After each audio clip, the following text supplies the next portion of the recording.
ओम नमो पार्वती पते नमः। हर हर महादेव। शिव पुराण दूध संहिता पंचम खंड 19वां अध्याय, जो कि है दूध संवाद। सुनिए।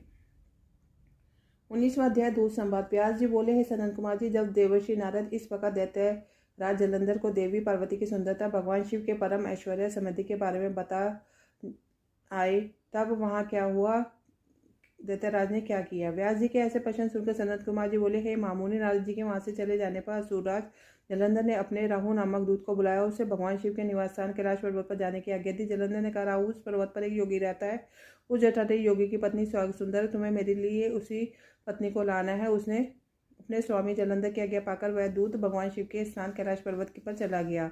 वहां नंदी ने उस राहु नामक दूत को अंदर जाने से रोका, परंतु वह सीधा अंदर चला गया। वहां कैलाशपति भगवान शिव के सामने उसने अपने स्वामी दैत्यराज जलंधर का आदेश शिव जी को सुनाया। जैसे ही असुरराज जलंधर के दूत राहु ने संदेश त्रिलोकीनाथ भगवान शिव को सुनाया, उसी समय त्रिलोकीनाथ के सामने की धरती फट गई और उसमें से एक बड़ा भयानक गर्जन करता हुआ एक पुरुष को प्रकट हुआ। पुरुष अत्यंत बलशाली और वीर जान पड़ता था। उसका मुख सिंह के समान था और ऐसा लगता था कि सिंह मानव का रूप है। उसका साक्षात सामने आके खड़ा हो गया। वह नृसिंह रूपी पुरुष तुरंत राहु को खाने के लिए झपटा। यह देखकर राहु अपने प्राणों की रक्षा करने के लिए तुरंत दौड़ा, परंतु असफल था। उसने राहु को कसकर पकड़ लिया। जब राहु ने देखा कि बचने का कोई रास्ता नहीं, तब राहु भगवान शिव से यह प्रार्थना कर लगा कि वह उसके प्राणों की रक्षा करे। वह बोला, भगवान, मैं तो असुरराज जलंधर का दूत हूँ, मैं तो सिर्फ वही कहा है जो मेरे स्वामी की आज्ञा है। कृपा निधान, मेरी भूल के लिए मुझे क्षमा करे। राहु के वचन सुनकर कटु निधान भगवान शिव ने सिंह रूपी मनुष को आज्ञा दी कि वह राहु को छोड़ दे। अपने प्रभु की आज्ञा पाकर उसने राहु को छोड़ दिया।